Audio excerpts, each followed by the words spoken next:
gamers? Today we have a new video, a new guide for y'all, and we're going to be doing Rus Fast Castle Rush with Golden Gate.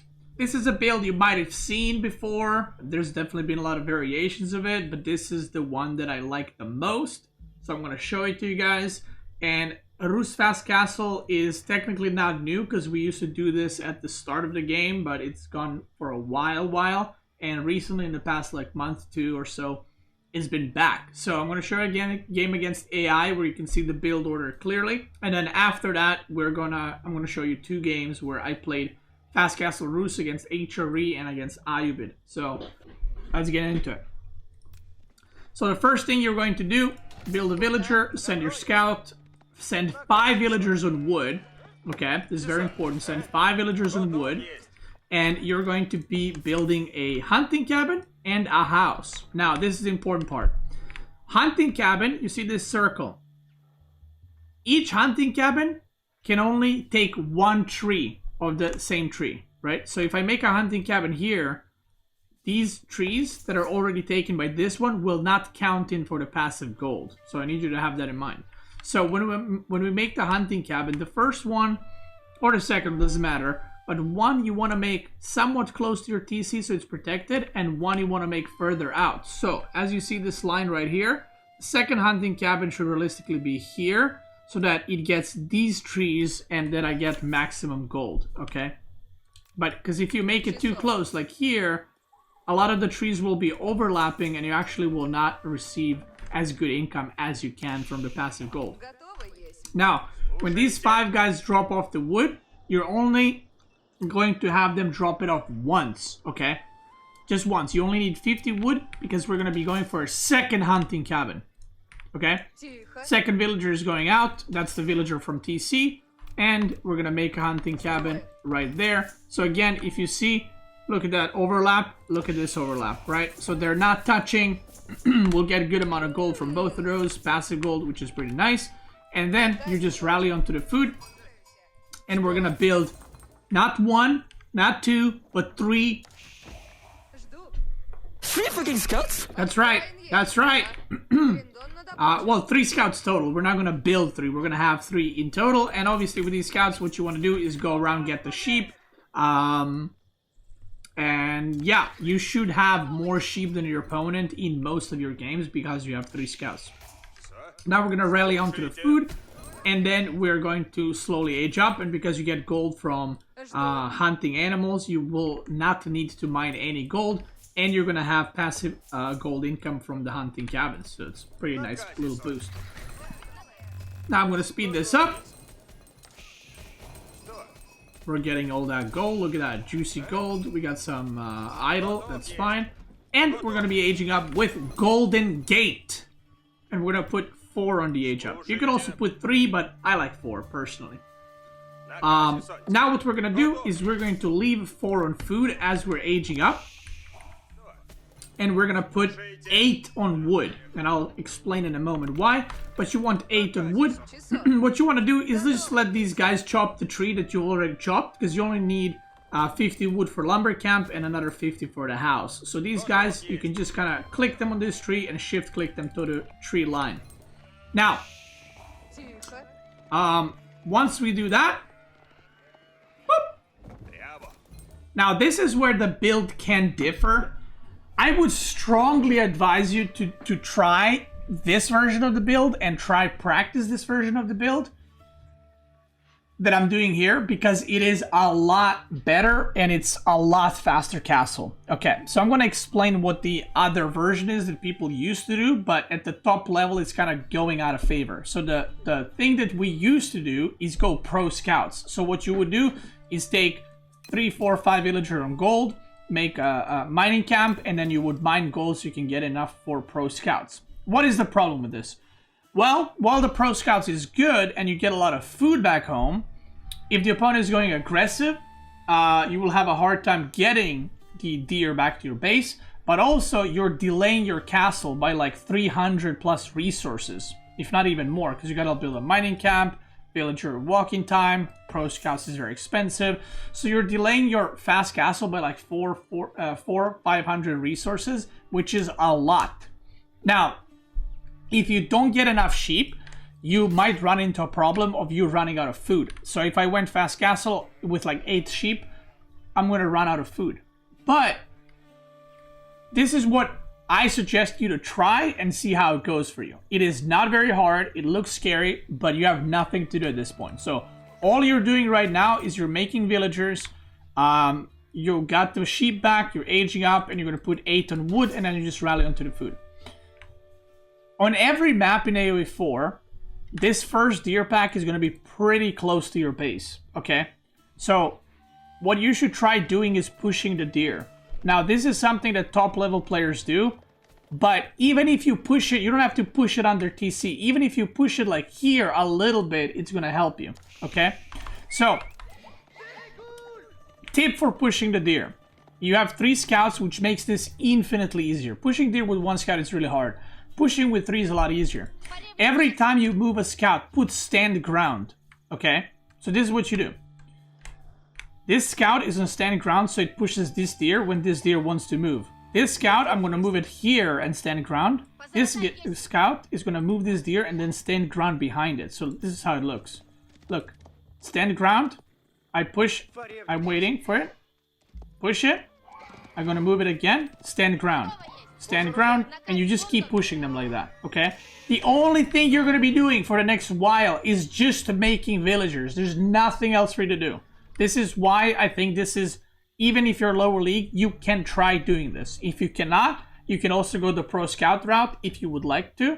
All you need to do is when you're aging up, put like 4 or 5 on gold and you will get pro scouts and then just pro scout. But if you want to try this, again, it is not that hard. Now, what you can do is it's okay if you also, let's say you can't do it all the way or the opponent is pushing. Even if you push it this far, they're very nicely stacked. You can make a hunting cabin here and you can make a wooden fortress here and try to get the lumber camp in range. And that way, at least it's somewhat closer to your base so that you can gather the deer. And deer have higher gathering rate compared to sheep, so you will actually gain the speed quite a bit in the age up. If you do manage to push in deer, I would suggest you get survival techniques, okay? Another thing you can do, another option for you. This deer was here, right? What you can do is instead of making a lumber camp here, you could make it on this side and then make a hunting cabin here and then a wooden fortress so that you have to space to garrison the villagers. But obviously this is riskier if the opponent is making like knights or something because you're going to have wood villagers here and like 8 deer villagers there. That's why pushing makes it so safe and you get so much extra food. So, at this point on, we're going to build a wooden fortress with 3 villagers so that we can boost our wood income. And you can see I'm not pushing them all the way to my town center. I don't need to. I'm just going to kill them here. And the moment I do that, if you're playing against a civilization that is not pushing you hardcore, I move all my food villagers to the deer because this is a riskier food income, right? Your opponent might attack later, you might run out of sheep. So I would rather get this because of that and because it's faster gathering rate, and I'm going to get survival techniques as well because you will use survival techniques for the rest of your game because of the high trade house. So, what are we doing with all this wood, you might wonder? And you might also see that we're not going for any gold. Well, because we have Golden Gate, we can sell wood in order to get gold so that we can age up. So, this is right now the worker split that you're seeing. And again, I'm only creating workers. With these scouts, by the way, you can go scout. You can go spread their deer and like ruin their deer a little bit. You know, spread them around. You can go burn their houses or mining camps or whatever you want, okay? You can do whatever you want with them. Because again, you're not doing it. There's nothing to do right now. You're just making villagers and aging up. So, you will see in a second. Oh, I already said I sold 200 wood and I got 300 gold. And you can see I'm almost at the age up at about 651 is the age up. And I'm going to put it here because it gets both wood lines. Obviously, if my opponent was aggressive, I would maybe put it here so that my villagers are protected. You don't need to be too greedy with this. As long as you're getting above 100 gold, it's fine, okay? So once we age up, you want to age up with like 7 or 8 usually. That's a good number. And because we had so many villagers on wood the whole time, I have enough for 3 archer ranges. And now what I'm going to do, you're going to be able to see the worker split here. You want to leave about 8 to 12 on food because you have deer gathering, so your food income is quite good. And horse archers don't actually cost a lot of resources. It costs 80 food, which might seem high, but they're pretty cheap. And you're going to need a lot of wood. Okay, don't underestimate this. You're going to need 20 villagers on wood because you need to produce monasteries, you need to produce walls, you need to produce houses, second TC eventually. Horse archers cost wood as well. So there's a lot of stuff you're going to need the wood for. Now, the best part about this build is you actually, now I'm getting the upgrades as well, as you can see. And whenever you need gold, just sell wood. Because you're dropping off 20% extra wood onto the lumber camp as Rus. So just sell wood and you get 150 gold always. Now, as I age up, you're going to leave 5-6 villagers on high trade house. Because the deer is going to spawn immediately. So you can just leave some villagers there. Build a monastery immediately. And look at that, 3 horse archers coming up. Now, as you're doing this, and as you're building more and more units, as you're, producing horse archers non-stop from this point out, at some point you're going to have enough wood for blacksmith. Get blacksmith, get +1 range attack. If they're going archers, get +1 range armor afterwards. And just keep getting your horse archer upgrades. Now, obviously, the plan is to get relics. So this is a fast castle build, so naturally the plan is to get relics. So I'm immediately going to go for this one. If opponent is still in feudal, you kind of want to get their relics first. If opponent is castle as well, maybe you want to deny 1 or 2 relics and then get the relics on your side, so you can try to get 3 and they get 2 relics, okay? So, horse archers are great because they do high amounts of damage, they do okay against armored units, they kill men-at-arms. The only units they do bad against is archers and horsemen, but if you have a high enough number, they will also kill horsemen, and you can just run away from archers. So, if you have a lot of practice with this build, and if you're microing well, you should not be losing horse archers. You should always trade favorably, and they're also very cheap, right? So if the enemy goes knights, you can actually kill knights very easily, unless they're cataphracts. But you can kill knights very easily because for every 1 knight that he has, you're going to have 2 horse archers, pretty much, right? And they're ranged units, so obviously you should win out in those fights because you can focus fire the knights 1 by 1. So the goal is, like I said, get relics, get more horse archers, I'm getting blacksmith, and just go around the map, secure relics. If the opponent is 2 TC, you can just take the whole map. You can go get all the relics, capture sacred sites, and put pressure on their economy, whether it's like woodline or gold or whatever else, right? So you're just gonna keep pumping units from this point, and you can see my worker split right now. I'm getting the upgrades, second monastery, making more houses, and I'm just cranking as many units as I possibly can. What is this AI not produce any villagers? And once you get all the relics, you want to capture sacred sites as well, just to get that sacred site victory going. That's pretty much for the build for this beginning part. Now I'm going to show you 2 games quickly. We're going to skip the build order part because I just showed it to you. I'm going to show you what this looks like in a real game, okay? And I have 2 games. One is against HRE and one is against Ayyubid, which, Ayyubid has camels. So I think it's a good game to show you guys that even if the opponent has camels, it's okay to go horse archers. You don't need to not make cavalry if the enemy has camels, okay? And this one is against HRE, which, is like kind of like a hard matchup, I guess. So, same build order. I'm going to speed this up. Now, HRE went for pro scouts, and I think he got all these deer for himself, like 14 deer, which is a lot of economy. So again, look what I'm going to do. I am doing the scouting as usual. I'm aging up. I'm going to build a lumber camp. Everything is normal. And now I'm going to go back and push these deer a little bit.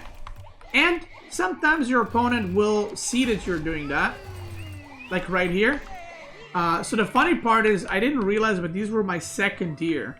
These were my first deer, which are a lot closer. But I was pushing the ones that were further away. But like I said, I didn't realize. So he sees it. And I just have to kill it. So in this situation, just kill the deer because they're stacked.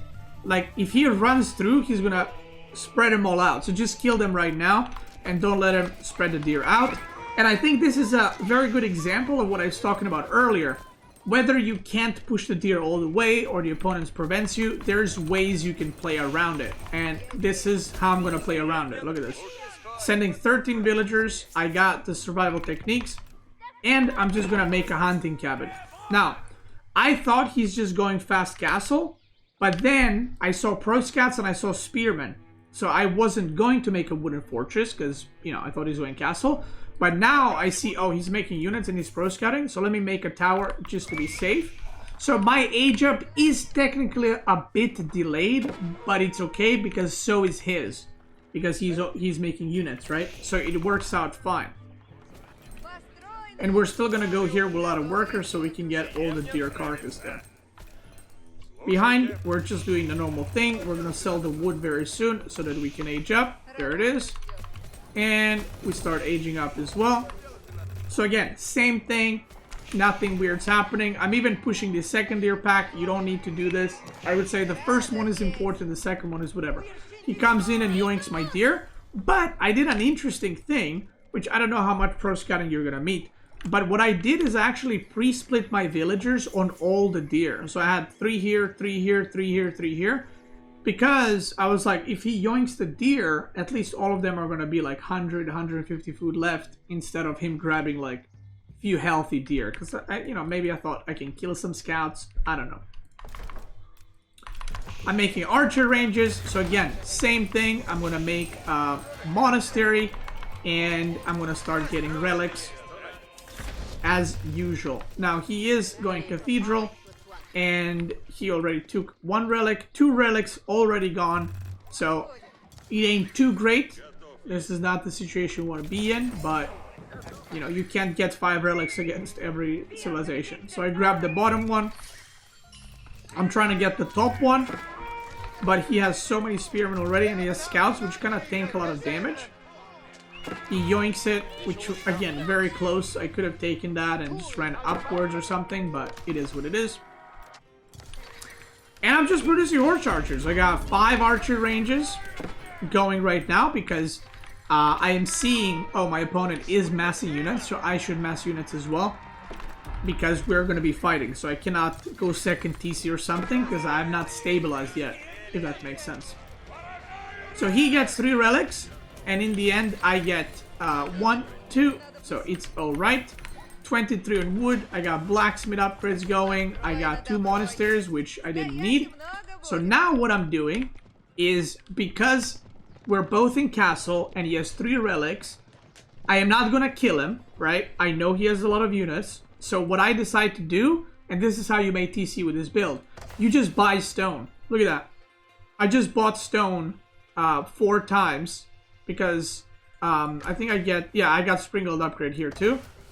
You just buy stone and just make another town center. Now, you can also make 3rd town center depending what city you're playing against. So if I was playing against China, for example, I would open with maybe 10-15 horse archers, get relics, get sacred sites, and then you can go 2 town centers extra so you can catch up with the villagers, because if the opponent was on 2 TC in feudal, that means that they're going to have more villagers. So you go 3 TC to kind of catch up. And then with the relics, it should put you ahead on eco. Now, as I'm harassing, I see the walls, I see the sprinkled towers, so I know, okay, I can't really do a lot of damage here. I'm just gonna pick off what I can. So I'm soon gonna start transitioning to crossbows, because unless you're getting really big leads and unless you can do more and more damage, you don't want to just stay on horse archers whole game. You want to transition. So I saw earlier he's making crossbows. So the best counter to crossbows range units is going to be horsemen. So I'm making a lot of villagers obviously here. I'm getting the sacred sites. Another thing that you can do and that I like doing is if you're going for all 3 sacred sites, you can make a wooden fortress on each one of them and just upgrade Springle Tower because it's very tanky and it's very hard to kill without like a ram or trebuchet or something like that, and it's going to give you a good defensive point to defend the sacred sites. So he's aging up to Imperial. So again, this is a very nice spot for him. I'm making more horse archers. I have 27 right now, and now I'm going to start producing crossbows. I'm feeling pretty good about my spot. And I'm going to soon transition, there we go, stables for the horseman, because now he's going to make, I already saw he has mass crossbow, but he actually is going to go mass archer, which is very good against horse archers. So you kind of need horsemen to deal with that. Springle emplacements on these towers, again, just to make it extra annoying for him. I'm gonna start slowly adding farms while going on the berries, while going on like the, I'm gonna go on the boar at the top at some point, and just kind of keep booming, right? Getting more military upgrades. I'm trying to do some harassment here. You should always try and do harassment, try check food sources and stuff like that. But yeah, against HRE with Springle Towers and like archers and crossbows is going to be hard. But what I end up doing here is I trade out my horse archers for spearmen, sorry. So that my horsemen later can come in and mow down his ranged comp. So I'm going to speed up. Sacred Sites is 7 minutes. He has to contest, right? Otherwise it might be too close. But if you look, army, he has a bit of a bigger army, but he is like fully kind of committed to archers. He has +2/+2 on his archers. He pushes in, and then I target fire the spearmen, and then it's just horsemen against the archers. He gets pushed back, and suddenly army is in my favor. He has Swabia and he has 3 relics, but he is on a timer right now. What I can do here is add another TC if I wanted to, because I just took a very good fight, or I can just kind of all in on the sacred sites and try to get a victory that way. He has too many Springle Towers, and I feel like I don't need to push. I'm aging up with high armory, and I'm just gonna hold sacred sites. I got some farming going. I get immediately elite upgrades for crossbows and horsemen because I have a lot of both of those. He tries to decap. Gets crunched here, and yeah, at this point I'm just chilling. My army comp is a lot better, and he's making more and more archers, which makes sense because archers are good against crossbows, but I have too many horsemen at this point and he doesn't have anything to stop them. So I'm just mass producing units. I'm gonna make a keep here because it's kind of close to his base and the other 2 sacred sites are pretty far away. So I wanted to secure this so that I can go to the other 2 and defend there. He goes for engage. I have Streltsy now as well, 9 Streltsy. I mow down his army pretty effectively.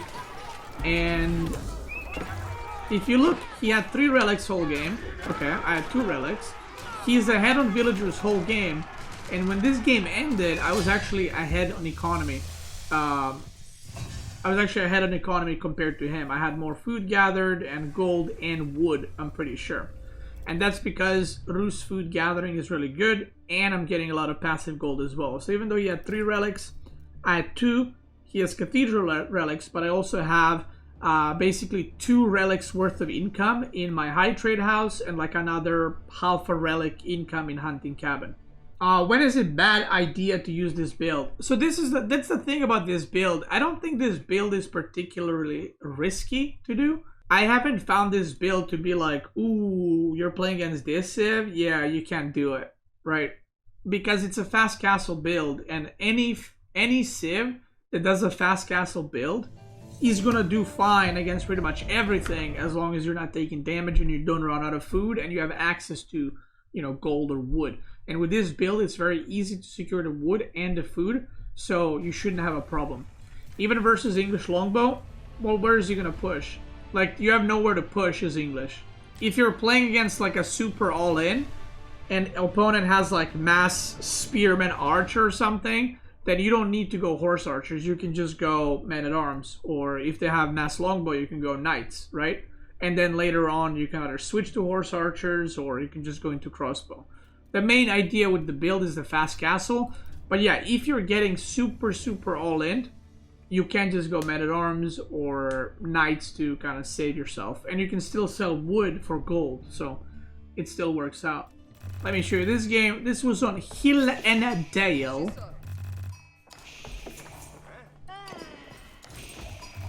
And obviously pushing deer here is a lot easier compared to the other maps, because the deer are a lot closer to your base than on the other maps.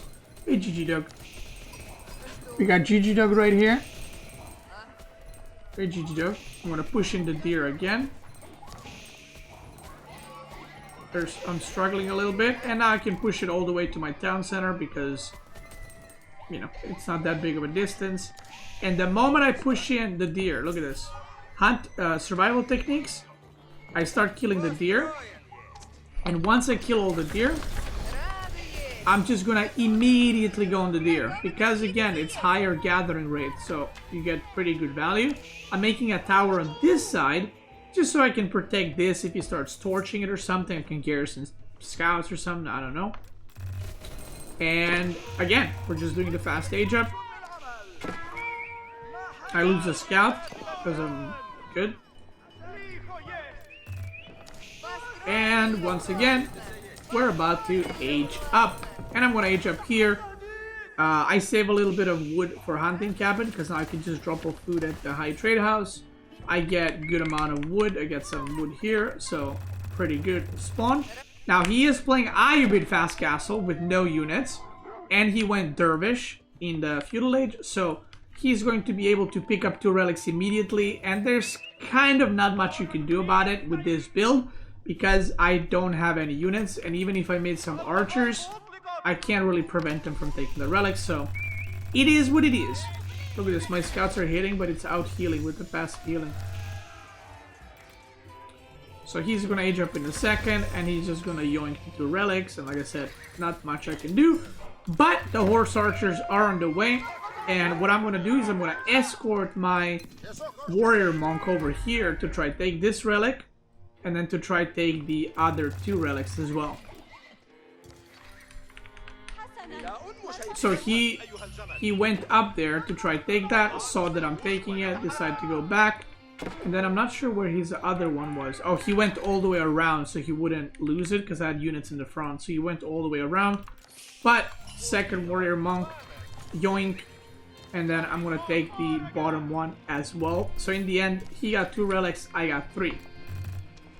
Now, he walled in, but that doesn't mean you should stop making units. You should still make units. And I think I actually saw there already the archers. When I went here, I saw double archer range and I saw archers. So I knew what was up.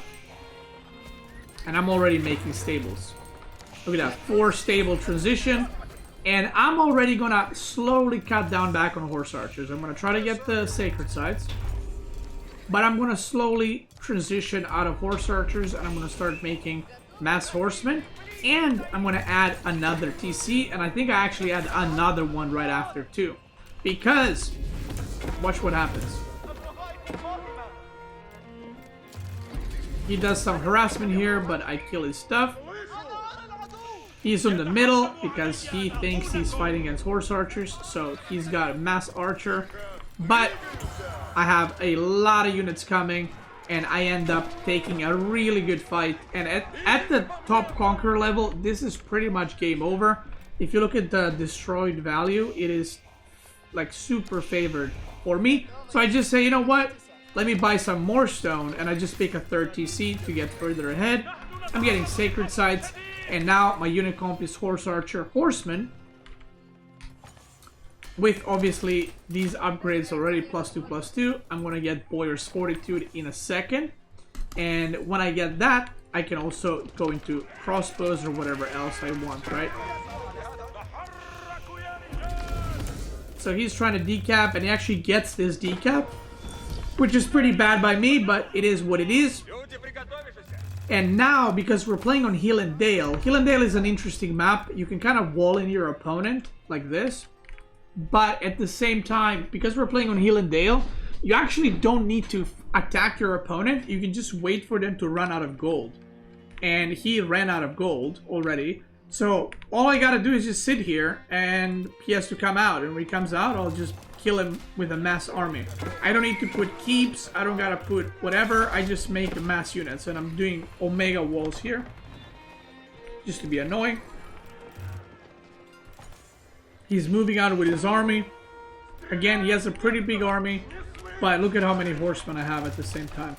Now, if you're wondering what happens if he goes like spearmen or something, mass spearmen. I mean, I have 22 horse archers and 12 crossbows, so I'm kind of prepared. So this is the cinema fight.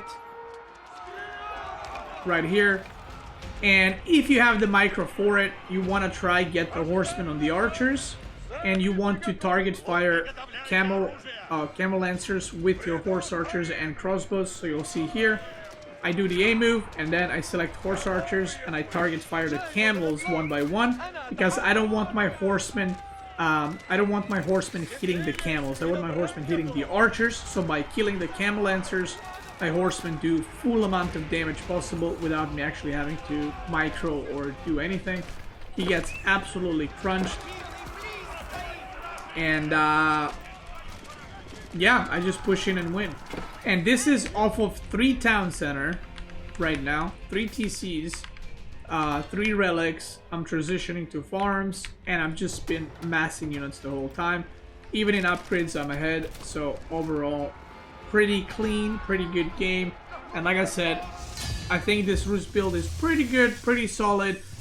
The most important part, and probably the hardest part, is getting the deer pushed in. But again, just do some practice and you'll get it. I promise. I believe in you, Joe Schmo. I feel like the most problematic matchups are probably you playing against other castle rushes, because there's a lot of like interaction, a lot of micro, and a lot of moving your units around, getting the relics. So I think Ayyubid and HRE are good examples to show. If you're playing against boom civs, it's probably the easiest thing because you go fast castle, you get 5 relics, you make some horse archers, you harass, and then you make your TCs, and then you kind of play a normal game where you're just ahead in a way, right? And you have full map control. And if you're playing against all-ins, they shouldn't have anything to all-in because your food is under TC, your wood has wooden fortress on it, so you should be chilling. And again, if you're getting all in by English or like super archer all in or something, you can just go men at arms. Or if they're going like knights plus archers, or knights or horsemen plus archers, you can just go knights yourselves in castle. How are you on 3 TC but about the same villagers as the opponent? Because the Ayyubid gets 7 villagers when they age up to castle. So he got 7 villagers there, and he also made a second TC somewhat quickly in castle too. So that's why I just added the second TC or third TC recently. But that's gonna be it. I hope you guys enjoyed this little guide. I hope you go out there and destroy nerds with Rus left and right. I think Rus is in a pretty good spot right now. This build seems pretty strong, feels pretty strong, so try it out. If you're watching on YouTube, thanks so much for watching. I appreciate that, brother. Check me out on Twitch. I might be live, I might not. I'm going to South Africa very, very soon, aka tomorrow as of recording of this video. Don't know when you're gonna watch this video, yeah, check me out on Twitch. I might be live from South Africa, but that's gonna be it. Thank you, everybody. Twitch gamers, let's keep going.